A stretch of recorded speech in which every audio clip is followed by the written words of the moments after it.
அப்பத்தான் சும்மா தான் சொன்னாங்க. நம்ப பேசிட்டு இருக்கிறது இது கடைசி மீட்டிங்கா கூட இருக்கலாம். நான் இன்னைக்கு இருப்பேன், நாளைக்கு இல்லாம கூட போவேன் அப்படின்னு சொல்லிட்டு சும்மா ஜென்ரலா தாங்க சொன்னாங்க. ஆனா உண்மையிலுமே அப்பத்தாவோட உயிர் இன்னைக்கு தான் போகும் அப்படின்னு சொல்லிட்டு கொஞ்சம் கூட எதிர்பார்க்கவே இல்ல. அட ஆமாங்க. குணசேகரன் அப்பத்தா வச்சு வந்த கார்ல வந்து வெடிகுண்டு வச்சிருப்பாரு அப்படின்னு சொல்லிட்டு எதிர்பார்க்கவே இல்லங்க. இதனால என்ன நடந்துச்சு? நம்ம அப்பத்தாவுக்கு என்ன மாரியான சூழ்நிலை உருவாகி இந்த மாரி ஆச்சு அப்படின்னு சொல்லிட்டு தாங்க இந்த வீடியோல நம்ம பார்க்க போறோம். என்ன நடக்குது அப்படின்னு பார்த்தீங்கன்னா, அப்பத்தான் நான் வந்து சிங்கப்பூர் போய் ஆகணும். நாளைக்கு எனக்கு மீட்டிங் இருக்கு. நான் இப்போ உடனடியா போறேன் அப்படின்னு சொல்லிட்டு கிளம்பி வர்றாங்க.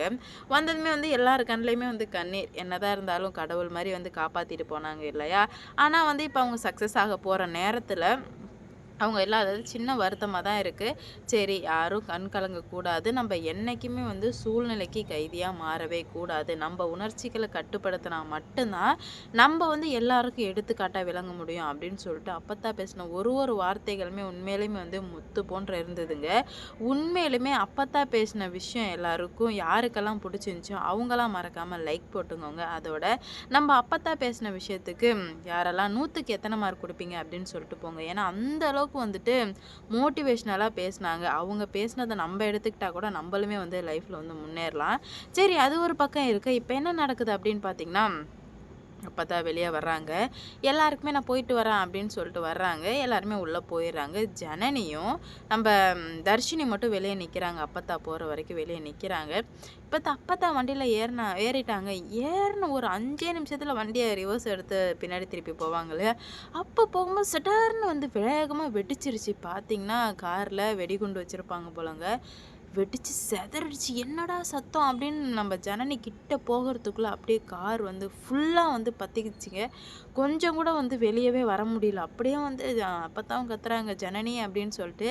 ஜனனியுமே வந்து அப்பத்தா அப்படின்ற மாரி கத்துறாங்க. ஆனா என்ன பண்ண முடியும்? எதுவுமே பண்ண முடியல. ஏன்னா ஃபுல்லா அந்த ஃபயர் ஆனது ஃபுல்லா பெட்ரோல் இருக்கும் இல்லையா கார்ல, ஃபுல்லா வந்து பத்திக்கிட்டு மொத்தமா நாசமா போயிடுச்சு. ஜனனி என்னவோ பண்றாங்க. தண்ணி அள்ளி ஊத்துறாங்க. கடைசியில வந்து தண்ணி எரிஞ்சுக்கிட்டே இருக்கும்போது தண்ணி கடகடன்னு அள்ளி ஊத்திர்றாங்க. ஊத்தி முடிச்சதுமே, உள்ள அப்பத்தா வெளிய இருக்காங்க. உடம்பு ஃபுல்லா கருகி போயிடுச்சுங்க. கொஞ்சம் லைட் ஹார்ட் பீட் வந்து லைட்டா இருக்கு. உடனே வந்து ஹாஸ்பிட்டலுக்கு தூக்கிட்டு வராங்க. சக்தி அப்படின்னு சொல்லிட்டு வீட்ல உள்ளவங்க எல்லாரும் ஓடியாந்து இப்ப ஹாஸ்பிட்டலுக்கு தூக்கிட்டு போனா, அழுவுறாங்க. அப்படி அழுவுறாங்க எல்லாருமே. அப்பத்தான் நீங்க வந்து தெரிஞ்சு சொன்னீங்களோ, தெரியாம சொன்னீங்களோன்னு தெரியல. ஆனா இதுதான் கடைசின்னு சொன்னீங்க. ஆனா இப்ப இவ்ளோ பெரிய இடிய எங்க தல மேல வச்சுட்டு போவீங்கன்னு சொல்லிட்டு கொஞ்சம் கூட எதிர்பார்க்கவே இல்ல அப்பத்தா அப்படின்னு சொல்லிட்டு பயங்கரமா வந்து எல்லாருமே வந்து அழுக ஆரம்பிக்கிறாங்க. அப்பதான் நெலைமை ரொம்ப சீரியஸா மாறிடுச்சு. ஹாஸ்பிட்டல்ல போனா உடனே ஐசியூக்கு மாத்திர்றாங்க. மாத்திட்டதுமே டாக்டர் என்ன சொல்லுவாங்கன்னு வெயிட் பண்றாங்க. ஆனா டாக்டர் எந்த ஒரு ரெஸ்பான்ஸுமே பண்ணல. அப்பதான் வந்து டாக்டர் சொல்றாங்க, "அம்மா இங்க பாருங்க, எங்களால இப்போதைக்கு எதுவும் சொல்ல முடியாது.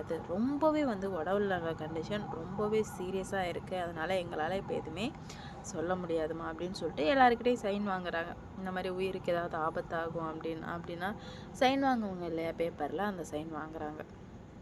எல்லாருமே அழுதுகிட்டே சைன் போடுறாங்க.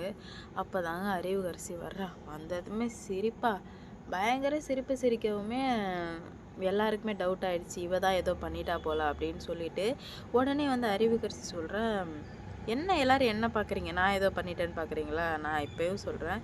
சத்தியமா நான் எதுவுமே பண்ணவே இல்ல. இதுக்கும் எனக்கும் எந்த ஒரு சம்மந்தமே கிடையாது." அப்படின்ற மாரி சொல்லவுமே, "அப்ப இது எல்லாத்தையும் பண்ணது யாரு?" அப்படின்ற மாரி கேட்குறாங்க.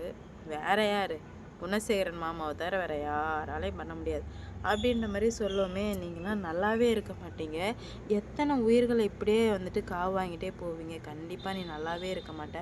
அப்படி இப்படின்ற மாரி சொல்ல, "ஏய் அடங்குடி! சும்மா ஆவுனா நல்லா இருக்க மாட்டா. அது இது இதுன்னு. வாய மூட்டு போடி." இப்போ வந்துட்டு அப்பத்தாவ காப்பாத்துற வழிய பாருங்க. இதுக்கு மேல வந்து நீங்க என்ன நெனச்சாலும் சரி, உங்க அப்பத்தாவ காப்பாத்தவே முடியாது அப்படின்னு சொல்லவுமே ரொம்ப வந்து குழம்பி போறாங்க. என்னடா இது இப்படி சொல்றாங்களே அப்படின்னு சொல்லிட்டு குழப்பத்தோட வந்து, அப்பதான் நீங்க கண்டிப்பா வந்து முழிச்சு வரணும் அப்படின்ற மாரி சொல்றாங்க. ஆனா பார்த்தீங்கன்னா, அப்பத்தா வரவே முடியாத இடத்துக்கு போவாங்க அப்படின்னு சொல்லிட்டு இவங்களும் யாருமே எதிர்பார்க்கல. ஏன்னா அந்த அளவுக்கு இப்போ பேரிடியே அமையவுமே இவங்களுக்கு என்ன பண்றது போறதுன்னு சொல்லிட்டு சுத்தமா புரியலங்க. ஏதாவது ஒண்ணு பண்ணணும். நம்ம அப்பத்தாவ எப்படியாச்சும் காப்பாத்தி ஆகணும்னு பார்த்தா எல்லாத்துக்குமே காசு தான். டாக்டர் சொல்லிட்டாங்க, "இங்க பாருங்கம்மா, இப்போ வந்து நீங்க காசு கட்டினா மட்டும் தான் இது எல்லாத்தையும் வந்து பார்க்க முடியும். இல்லைன்னா வந்து பார்க்கவே முடியாதுன்னு" சொல்லிட்டு கையை விரிச்சிடுறாங்க. ஜனனி அழுவுறாங்க. இல்லை எனக்கு தெரியாது, என் அப்பத்தா எப்படியாச்சும் வந்தே ஆகணும் அப்படின்ற மாதிரி அழுவுறாங்க. எவ்வளோதான் அழுவுனாலும் அப்பத்தா சொல்கிறாங்க, நீ எவ்வளோதான் அழுவுனாலும் உன்னால் வெளியே வரவே முடியாது அப்படின்ற மாதிரி சொல்லி ரொம்ப வருத்தப்பட்டுக்கிறாங்க. அவங்களுக்கு என்ன பண்ணுறது போகிறதுன்னு சொல்லிட்டு சுத்தமாக புரியலங்க. அப்போ தான் அவங்க ஒரு விஷயத்த யோசிக்கிறாங்க. என்ன நடந்தாலும் இதுக்கு மேலே நான் அப்பத்தா கைவிட போகிறதா இல்லை. அப்பத்தா எனக்கு ரொம்ப ரொம்ப முக்கியம். அப்பத்தா இல்லாத ஒரு இடத்துல நான் இருக்க மாட்டேன்னு சொல்லிட்டு ஜனனி முடிவெடுக்கவும், என்ன ஜனனி முட்டாள்தனமாக நீ பேசிகிட்டு இருக்க, அப்பத்தா இல்லைன்னா என்ன, நம்ம போராடுவோம்.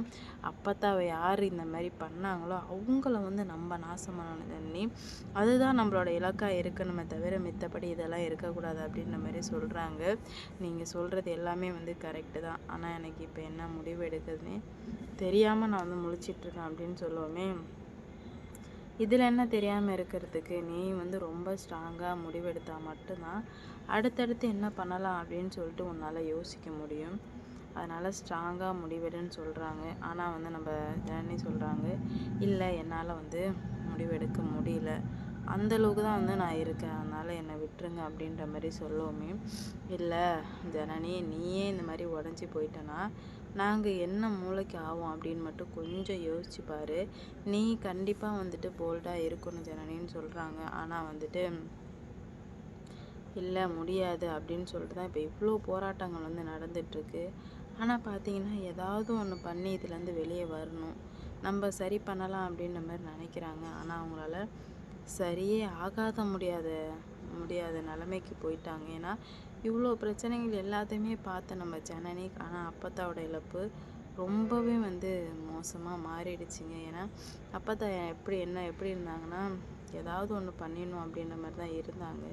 ஆனால் இவ்வளோ பண்ணுவாங்க அப்படின்ற மாதிரி எதிர்பார்க்கவே இல்லை. அந்தளவுக்கு பேரிடியாக மாறிடுச்சு அவங்களுக்கு. இதனாலே அடுத்தடுத்து என்ன பண்ண போகிறாங்க அப்படின்னு சொல்லிட்டு வெயிட் பண்ணி பார்க்கலாம். கூடிய சீக்கிரம் எல்லாத்துக்கும் ஒரு முடிவு கிடைக்கும் அப்படின்னு நான் நினைக்கிறேன். நீங்கள் என்ன நினைக்கிறீங்கன்னு சொல்லிட்டு மறக்காமல் கமெண்ட்டில் சொல்லுங்கள். பார்ப்போம் என்ன நடக்க போகுது, அடுத்தடுத்து என்ன நடக்க போகுது அப்படின்னு சொல்லிட்டு. அப்பத்தா பொழைச்சி வரணும் அப்படின்னா மறக்காமல் ப்ரேயர் பண்ணிக்கோங்க. அப்போ தான் நம்ம அப்பத்தா கூடிய சீக்கிரம் இதுலேருந்து வெளியே வருவாங்க. இல்லைன்னா வெளியே வரத்துக்கான எந்த ஒரு வாய்ப்புமே இல்லாமல் போயிடும் அப்பத்தாவுக்கு. அடுத்தடுத்து என்ன நடக்க போகுது அப்படின்னு சொல்லிட்டு பார்ப்போம். இந்த வீடியோ பிடிச்சிருந்தா லைக் பண்ணுங்கள், ஷேர் பண்ணுங்கள், மறக்காமல் சப்ஸ்கிரைப் பண்ணிக்கோங்க. அப்போ தான் நான் போடுற வீடியோ உங்களுக்கு நோட்டிஃபிகேஷனாக வரும். அடுத்தடுத்து என்ன நடக்க போகுது, இன்னும் பல பிரச்சனைகள் வெடிக்க இருக்குது, எப்படிலாம் வெடிக்க போகுது அப்படின்னு பார்க்கலாம்.